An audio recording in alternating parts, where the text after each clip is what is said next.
আসসালামু আলাইকুম প্রিয় দর্শক, বিরতির পর আবার ফিরে আসলাম। আমাদের সাথে থাকার জন্য আপনাদেরকে অসংখ্য ধন্যবাদ।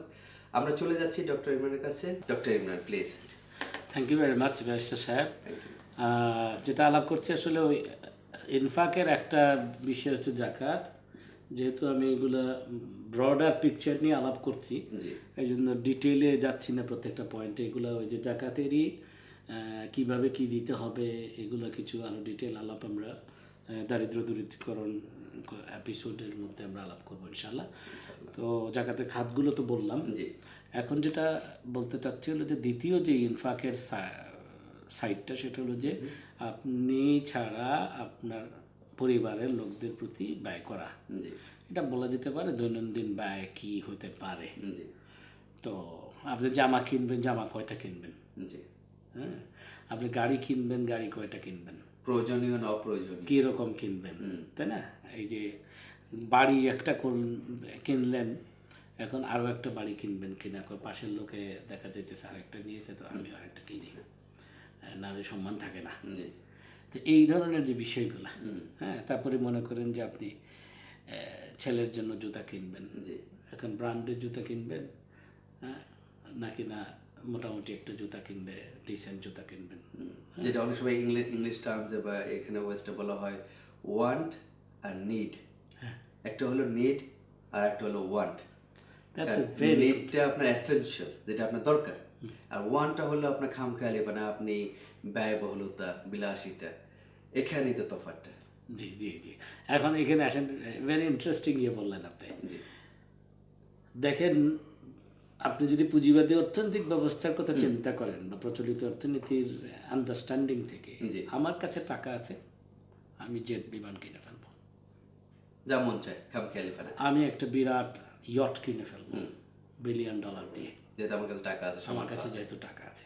এই গত কিছুদিন আগে এক বিলিয়নের ইয়ে দেখতেছিলাম, ওই যে ফোর্বস ম্যাগাজিন আছে, ওখানে তো তাদের বিলিয়নারদের লাইফস্টাইল আছে এবং তাদের চয়েস ডিসলাইক লাইক একটা, আমি যদি পুরোপুরি কারেক্টলি মনে করতে পারি, একজন বিলিয়নিয়ারের শখ হোটেল লিখছিল যে মানে বিলিয়নিয়ারদের টয়।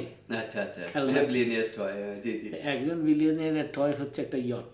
আচ্ছা আচ্ছা, হ্যাঁ। এবং এই ইয়টটা আপনার টিপিক্যাল আর কি, প্রতি বছর কি $some million শুধু এটা মেনটেন করতে খরচ। আচ্ছা আচ্ছা, জি জি, হ্যাঁ, তা তো অবশ্যই। তো বিকজ হি ক্যান অ্যাফোর্ড, সেজন্য পুঁজিবাদী অর্থনীতি বলতেছে এটা কোনো অসুবিধা নেই, লিগ্যাল সব কিছু, এটা তুমি তোমার টাকা, তোমার ওনারশিপ, তুমি করতে পারো। কিন্তু ইসলাম এলাও করে না এটা। আচ্ছা আচ্ছা, হ্যাঁ, ইসলামে যে টাকা থাকলে কেন এলাও করে না? আচ্ছা, এটা হচ্ছে যে এটা একটা আরো বড় একটা বিষয়, ওনারশিপের যে বিষয়টা আছে। তারপর সংক্ষিপ্ত করে আপনি লয়ার হিসেবে আপনি ভালো বুঝবেন এটা। ঠিক আছে, জি জি। সেটা হচ্ছে ওনারশিপ কিন্তু দুই ধরনের আছে। একটা হলো আপনি একটা প্রপার্টি কিনলেন, এই প্রপার্টিটা ল্যান্ড সহ পুরোটার ওনার আপনি। আচ্ছা। আর আরেকটা হলো যে এই প্রপার্টির বেনিফিশিয়ারি ওনারশিপ আপনার। আচ্ছা, দুটো কিন্তু, তাই না? আপনারা এই টার্মগুলো তো আপনাদের লয়ারটা, যেমন হতে পারে দুইজন মানুষের নামে আছে একটা লিগ্যাল টাইটেল, একটা প্রপার্টি, কিন্তু বেনিফিশিয়ারি ওনার আসলে একজন, হয় না? জি জি। আসলে ঘটনা হচ্ছে যে ইসলামে আমরা সকল কিছুর মেইন ওনার হচ্ছে আল্লাহ, আর আমরা হচ্ছি বেনিফিশিয়ারি ওনার। আমরা কোনো প্রপার্টি যতই কিনি আর যাই করি না কেন, আমরা মালিক যেটাকে বলে, মালিক হচ্ছে আল্লাহ, ঠিক আছে?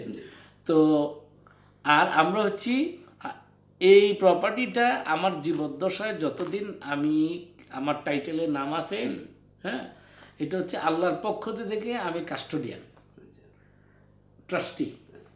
এখন এইটার মূল যে মালিক, তিনি এই প্রপার্টিটা যেরকমভাবে ব্যবহার করলে খুশি হবেন, আমি সেভাবে ব্যবহার করতে হবে। এখন উনি চাচ্ছেন কি, সেই ব্যয়ের পদ্ধতিটা হচ্ছে যেটা আমি আলাপ করতে চাচ্ছিলাম। উনি চাচ্ছেন হচ্ছে এই যে আপনি যে নিড বললেন, এই নিড 3টা পর্যায় পর্যন্ত আপনার এই নিড আল্লাহ রাব্বুল আলামিন অ্যাকসেপ্ট করবেন।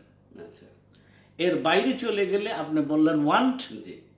ওয়ান্ট যদিও পুঁজিবাদী অর্থনৈতিক ব্যবস্থায় অ্যালাউড, কিন্তু মানুষ কিন্তু পছন্দ করে না বা করবে না। ওয়ান্টের মধ্যে তো আবার হয়তো ওয়ান্ট জেনারেল ওয়ান্ট আছে বা এক্সেসিভ ওয়ান্ট আছে, ঠিক আছে। ওই সেন্সে যদি বলেন তাহলে এক্সেসিভ ওয়ান্টটা আসলে হ্যাঁ তা ঠিক, একটা মনে করেন পার্টিকুলারলি গরিবদের মধ্যে একটা সৃষ্টি করবে, একটা বিদ্বেষ সৃষ্টি করবে, ক্ষোভের সৃষ্টি করবে। তো সমাজে যদি এই জিনিসটা বাড়তে থাকে তাহলে একটা ক্যাওস হইতে পারে, আপনার রেভলিউশন হইতে পারে, অনেক কিছু হইতে পারে। হ্যাঁ, আচ্ছা। তো এখন আসেন নিডের মধ্যে যে 3টা প্রকার, এটা আরেকটি এপিসোডে আমরা কোনো কথা প্রসঙ্গে আলাপ করেছিলাম। সেটা হচ্ছে প্রথমই হচ্ছে জরুরিয়াত, তারপর হচ্ছে আপনার হাজিয়াত, তারপর হচ্ছে তাহসিনাত। 3 প্রকার।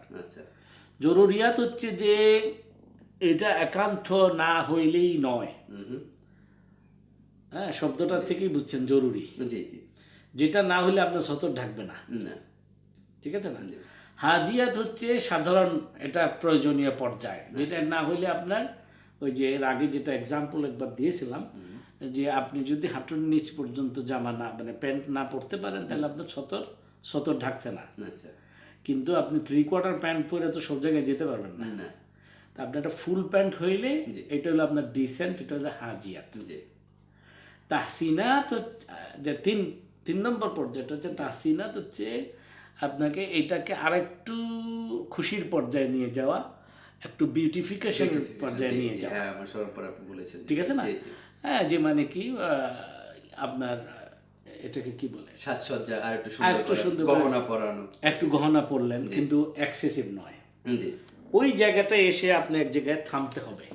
যদি আপনি থামেন না তখন আল্লাহর বাউন্ডারির বাইরে চলে যাবেন। সেটাকে 2টা প্রকারে বিভক্ত করা যায়, ইসরাফ এবং তাবযির, অপচয় অপব্যয়। হ্যাঁ, আল্লাহ রাব্বুল আলামিন বলতেছেন যে ইন্নাল্লাহা লা ইউহিব্বুল মুসরিফিন, যারা ইসরাফ করে অপচয় করে তাদেরকে আল্লাহ ভালোবাসেন না, ঠিক আছে।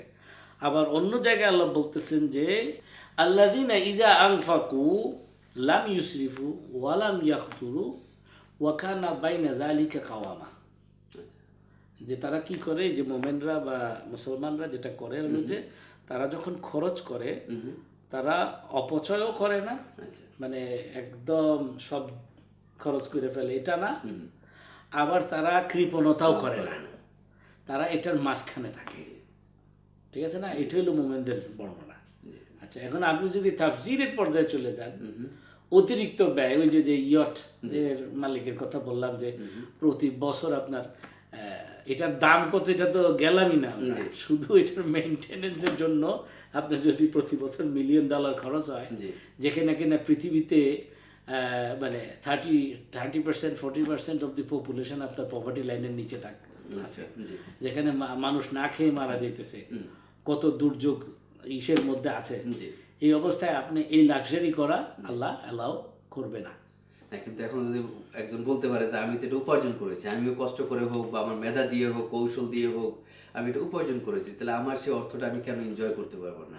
ওইখানেই এইটাই হলো যে তার হলো পুঁজিবাদী চিন্তা। আচ্ছা, এখন তার সে যদি ইসলামী চিন্তার দিক থেকে চিন্তা করে, হচ্ছে যে তার আপনার এবং আমার আয়ের ভিতরে রয়ে গেছে বঞ্চিতদের অধিকার। যদি আমি বঞ্চিতদের অধিকার দিও তারপরে যদি লাক্সারি করি, তাহলে যদি এরকম হয় যে ঠিক আছে ওটা করতে পারবেন আপনি, যদি দুনিয়াতে সকল দারিদ্র দূরীকরণ হয়ে গেছে এরপরেও, ওটা পরে, ওটা হলো দূরীকরণের পরে, দূরীকরণ থাকা অবস্থা যেমন এটা অবজেকশনমূলক আর কি। হ্যাঁ, এইরকম পর্যায়ে যদি মানে ওটা যাওয়াটা খুব ডিফিকাল্ট আছে। আমি বলছিলাম যে ট্যাক্স দিয়ে হোক, জাকাত দিয়ে হোক, তারপর পয়সা থাকার পরেও সে যদি বলে যে না আমি সবকিছু দেওয়ার পরে এখন আমার যে পয়সা আছে সেটা দিয়ে আমি লাক্সারি করবো, আরামায়েশ করবো, তাতে দোষ কি? সুন্দর। আপনার এই প্রশ্ন থেকে কিন্তু আরেকটা প্রশ্ন বেরিয়ে গেছে। আচ্ছা বলুন। সেটা হলো যে শুধু জাকাত দিলেই যে আপনার হয়ে যাবে, শেষ হয়ে যাবে তা নয়। আচ্ছা তাই তো শেষ হয়ে যাবে সেটা নয়। হ্যাঁ, আপনার সাদাকা দিতে হবে, আপনার কর্জা হাসানা দিতে হবে।